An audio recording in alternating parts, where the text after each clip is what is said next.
What's up, everybody? Welcome back to the Stephen A. Smith Show. I couldn't wait to have my next guest next to me in studio. You've seen him on Broadway, in television, in film. How Stella Got Her Groove Back, All American, okay, The Best Man, 1, 2, as far as I'm concerned, 1, 2, and 3, because I know Peacock, but damn it, it's 1, 2, and 3, all right? The list goes on. Brown Sugar, can't forget all of that. He's here to talk about some new projects he's involved in as well. The one and only Taye Diggs in the house, my brother. Man. What an honor and a privilege to see you, my man. How's everything going, man? It's going well. I heard that you own all this, and that makes me, that warms my heart, man. Really? Yes. Now that we are coming up as a group and starting to take responsibility and ownership, it's good for you, man. I appreciate it, man. Thank you so much. But you know what? You ain't too damn shabby yourself. You're doing some big things. Talk to me about what you're about to do right now. I'm hearing something about a new talent competition series coming up. Talk about that for a second. Yes, sir. Thank you. I've always loved watching, American Idol and The Voice and America's Got Talent. I've always wanted to be a judge on one of these programs because I think I have what it takes. Okay. to lend my talent and experience. Never been asked, and miraculously this opportunity presented itself. Okay. It's called Second Chance Stage, and me and 2 other judges, we are blessed enough to watch all these people who have another opportunity at their big dream.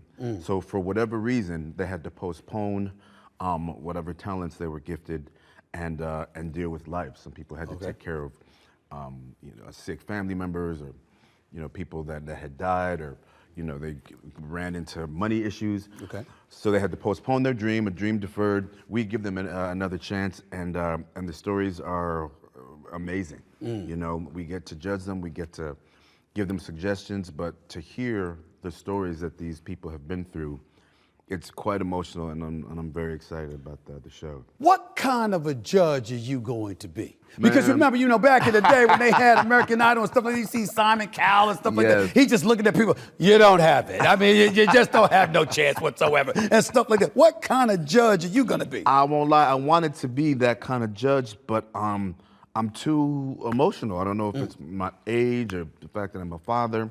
I hear these people's stories, and it gives me a completely different perspective. So I'm far more empathetic than I thought I would be. I mean, I tell them like it is, but I can't help but be affected by what these people have to say. And what kind of stories? I mean, when you talk about being a storyteller and telling their stories, because you're basically justifying the fact that they're getting a second chance, essentially, right? Yes, 100%. These stories, give us an idea of how compelling some of these stories are.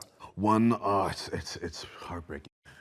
There was this one woman she's a stand-up comic, and everything was going her way. She was hitting all the clubs in the city, and then her mother, I think, she was hit with dementia. Oh, gotcha. So she had to completely pull out, and it's also just a testament to, the quality of life that these people have, where they put themselves second, and they put their, the people that are important to them first.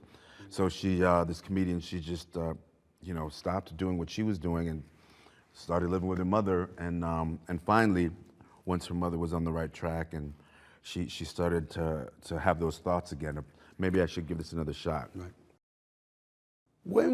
What's your most memorable second chance? All of us have received second chances in life, in some point, in some capacity.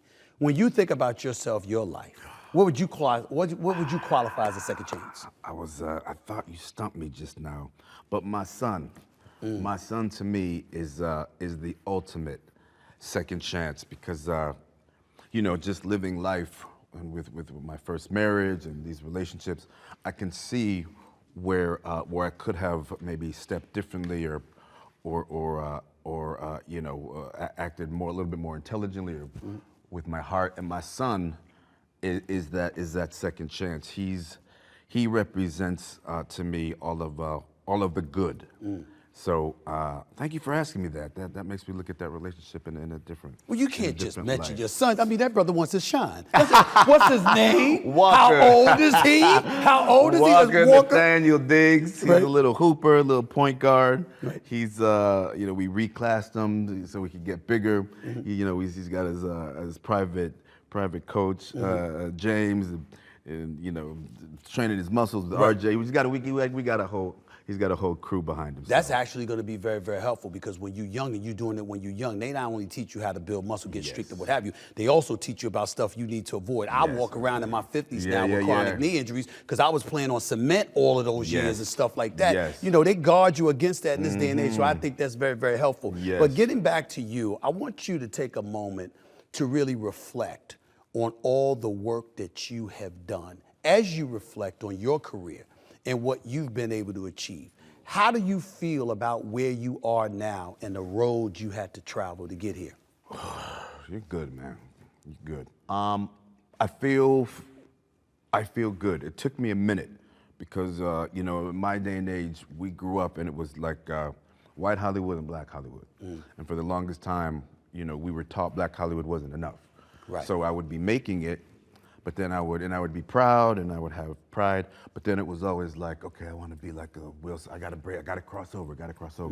And it wasn't until just recently where now I'm old enough to really appreciate, you know, young people coming up to me saying, you were in the classics. Like, you know, I grew up watching my mother watch you and now I'm watching you and now I want to be an actor or now I want to do this or that. But realizing that, you know, the work that we've done has an effect on people.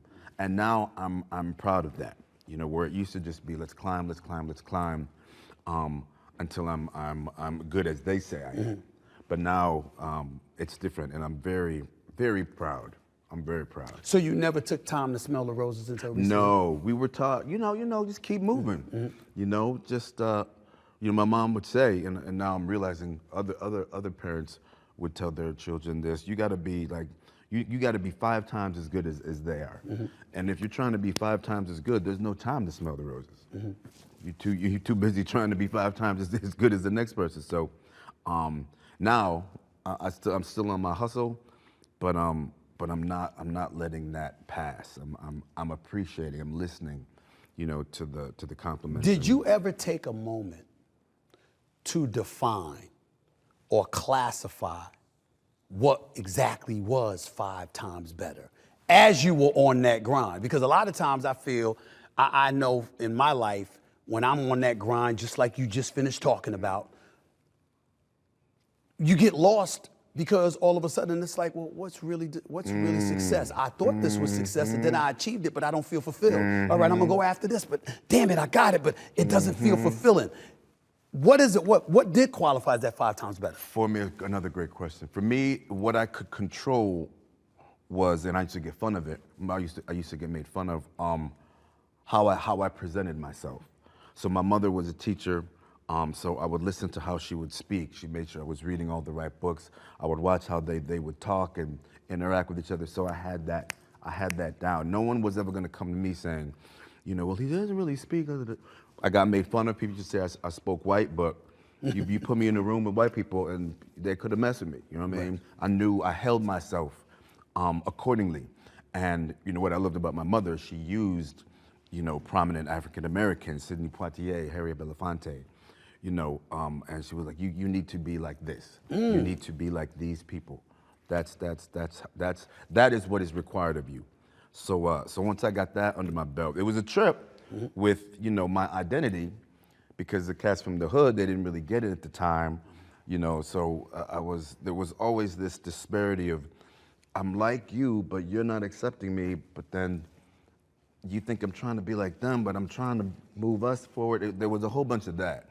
And it wasn't, thanks to people like you, me seeing cats that, you know, are cool, but then still articulate. And you know, growing up, it was rough, but luckily the right people were in front of me, and you know, I really feel like the universe, you know, kind of laid a path for me that everything now is starting to make sense, and I can, you know, relay this to my son, and he gets it. I'm thinking about what you just finished explaining and the pressure and what you do to really qualify, just establishing yourself as one of the best, if not the best, having that peer pressure trying to sort of pull you back and stuff like that. There's a lot of cats out there who wish they accomplished half of what you've accomplished, particularly in the world of acting and what have you.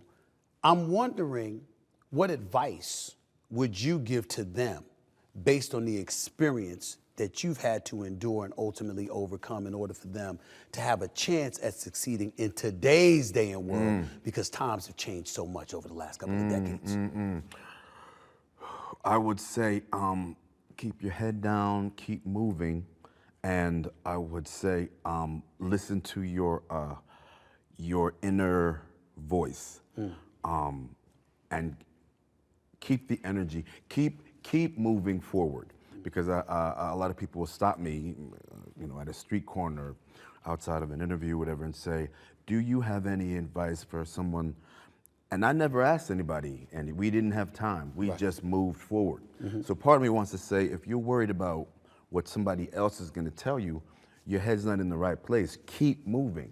When you keep moving, you'll find yourself, next to other people where you can just watch them. You don't have to ask.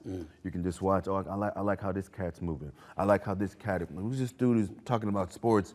Listen to his vocabulary. Okay, I can speak like that. You know what I mean? But when people are is sedentary? What's that mean when you don't when you're stationary, stagnant? Those are the ones that are like, well, what can I do? What can you do? You should be already doing it. You know what I mean? I like the cats that are like, I see you at the top. I like them cats. Right. I don't like the cats that say, I'm gonna take your spot. See, now you're ignorant. now I ain't doing a damn thing to help you, because you trying to take my job. You ain't trying to join me. You trying to replace me. That's just a dumb thing to admit. Don't you? What did you say, Tay? What did you say? Hey, man, I like that better than not moving at all. That's fair. That's fair. You know what I mean? Right. I like that than not moving at all. At least you're moving. Because, energy will come back to you. What's the best role you've played? Oh, man.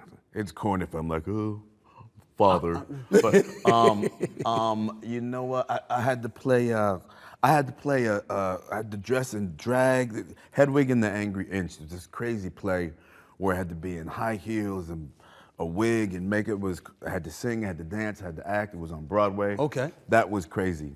And then, but then there's the best man, just that crew. It's like going back to school. Morris Chestnut, Terrence Howard, yes. Nia Long, Harold Sanaa Perrineau. Lathan. I mean, Lord have mercy. I mean, it's just bringing back memories. Yeah, It's just bringing back good memories.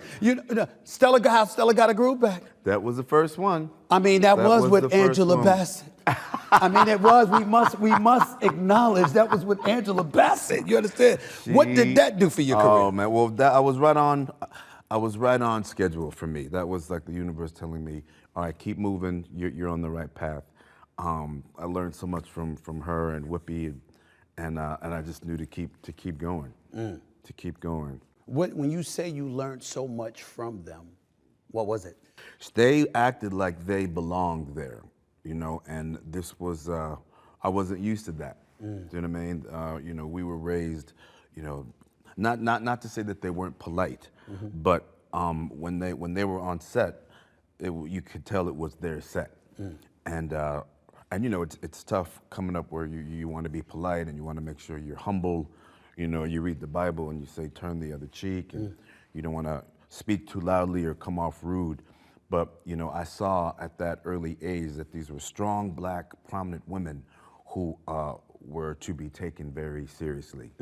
And that meant a lot. It's interesting that you bring that up, because obviously I know Nia Long a little bit. She's been absolutely wonderful to my daughter. I really, really treasure her. Angela Bassett is a legend in this business, and you would hear, like you just said, they own the set, and like they didn't take any mess, they didn't play any games. You weren't gonna bully them, push them around, anything like that. You hear the same thing about the Denzels of the world, the Morgan Freemans of the world. You hear stuff like that. I've even heard stuff like that about you, and I used to go like this.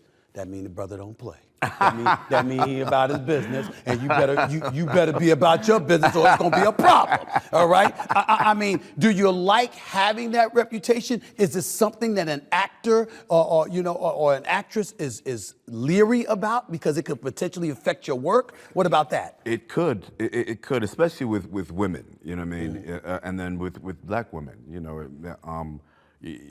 There's this idea that, when a woman is direct, that she is a B. You know what I mean? But it's slowly changing, and I love to see it. I love to see it. I love a strong woman. Let's get back to The Best Man, because it's one of my favorite movies of all time. My favorite. I don't mean to throw this at you. That's all my right. favorite scene was when Morris Chestnut whipped your ass. Yeah. You know what I'm saying? And the first one, right? Yeah. And about to throw you over the damn balcony. Here's why it was my favorite scene. Because Terrence Howard comes up in there. He goes like this. L, baby, you ain't gonna do that, baby. You ain't gonna do that. You gonna marry a beautiful woman, a woman that loves you and only you. I mean, it was like, yo. That's Q. I mean, that was my favorite character in The Best Man because he said, "Come and don't come back that strong, L, baby." Oh, it's hilarious. It was hilarious. You know that I absolutely love that movie. How do you compare the three best men? Oh, the three best men. Man, it happens on its own. It really does. Once I get in the same room with them, we immediately just, it's like riding a bike, you know what I mean? And those characters just come right back to us. And thank God the writing is such that, you know, we just have to say the words and show up and everything else kind of happens. Is it true that the wonderful, nice, mild-mannered Nia Long slapped the living hell out of you for real in that scene? Is that true? It is so true. Wow. Yeah, that was a good lesson for me to a lesson to be now, learned. just for everybody to know this, sorry to interject, but that was after you got your ass kicked by Morris Chestnut, right? Yes. And then because you were supposed to be getting with Nia that night. You understand? You were supposed to be cheating on Sanaa to get with Nia. Yes. And then after that, you came back to the house, but you were all beat up. Yep. And she was all in the mood, ready to go, spraying the you know what I'm saying? And you just ruined everything. So she really slapped you. She did, and it wasn't scripted. Wow. And you know, I just come out of drama school, and I was just so offended that she would not tell me ahead of time. But it was one of the best choices that was made in that film, I think. Yeah, sometimes you just gotta, you know, improvise and go with what you feel. You brought up black women and you talked about the roles and the perceptions that they have and the stigmas they have to fight off and stuff like that. And I imagine working with your own people who look like you, share your cultural identity, et cetera, can be a huge plus. But some would say it's also a plus to work with folks who are very, very different because it forces you to display your range. Yes. Which brings me to All-American. Yes. Okay? I'm wondering, juxtaposing or comparing the two, being amongst the cast and crew with Best Man compared to All-American, was there a distinct difference? Did it call for a different challenge for you? Oh, sure. I mean, it is what it is. You know, it's different when you're working with family, right? Than when you're working with people that are just nice.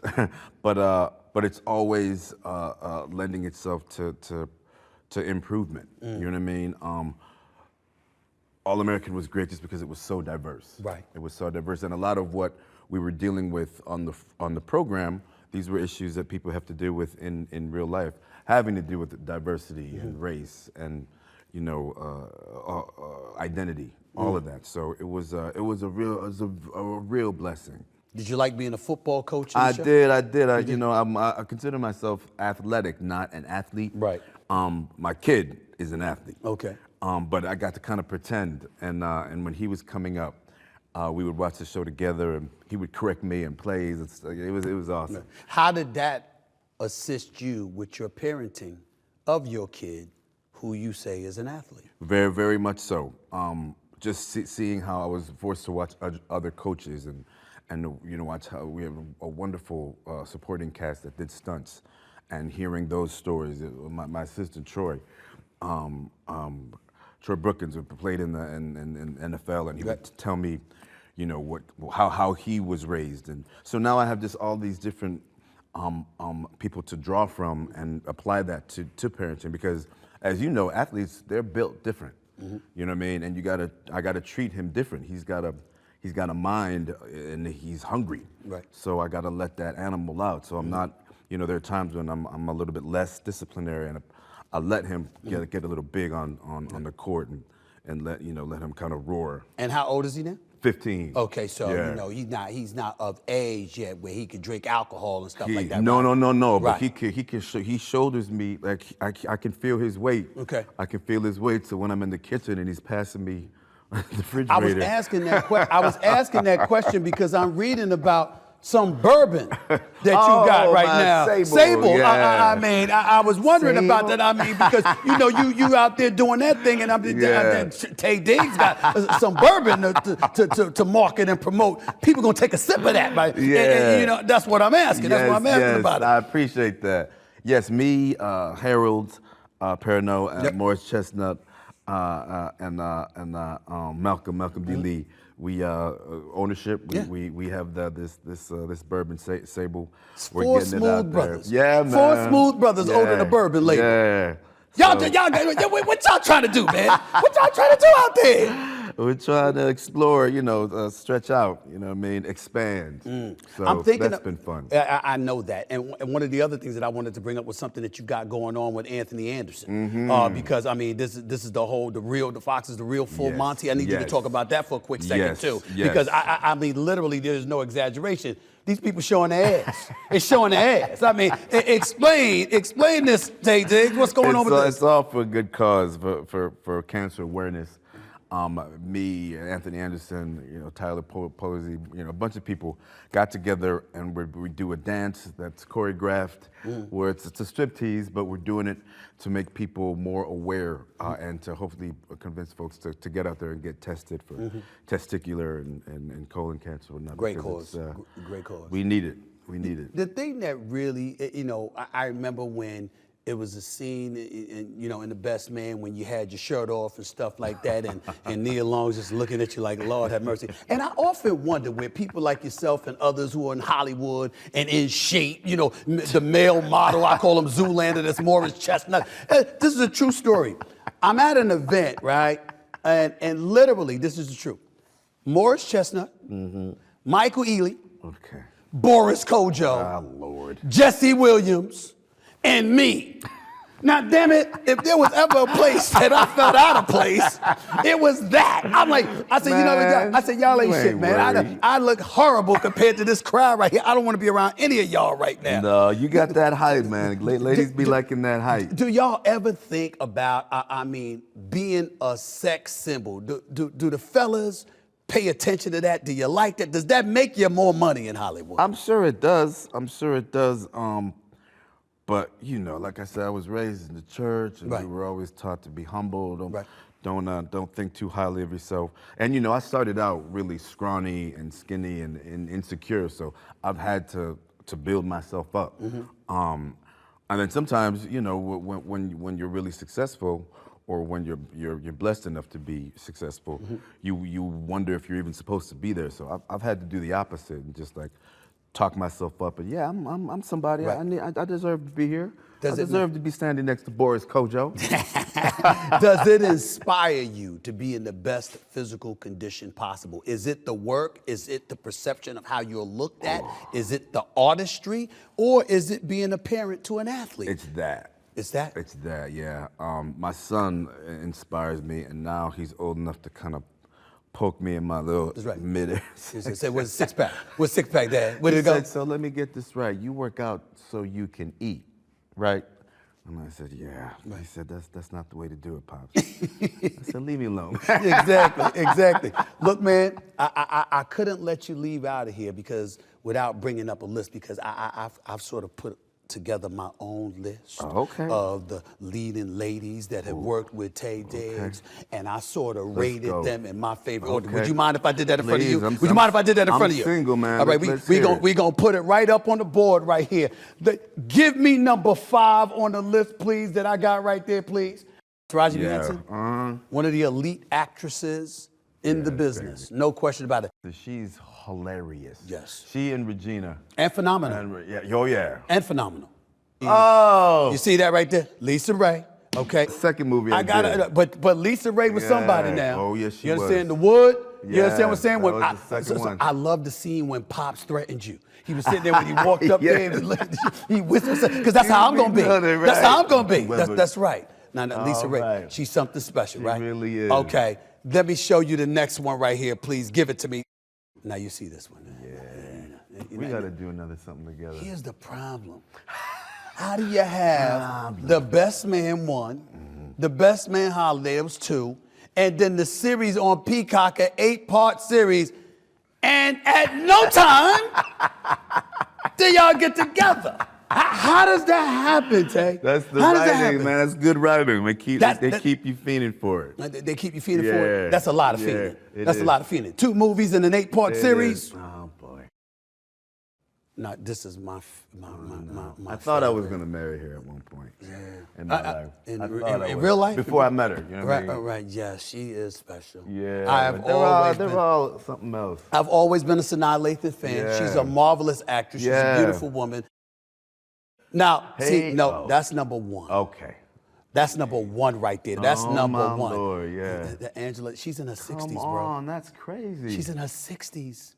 That's ridiculous. Courtney Vance, brother of mine, love him dearly. Ooh. I always shake his hand. Man. You're a very, very, very lucky He knows man. it too. That was my order. I get it. Right there. I get it. You understand? In I terms get of it. leading level. It could fluctuate. It's fluid. It's fluid. Of course, because they are. I'm fluid too, y'all. There we go. I feel you on that. I feel you on I'm in that. a different I kind hear you. of I understand that. With them. I understand. I understand. What's next for you?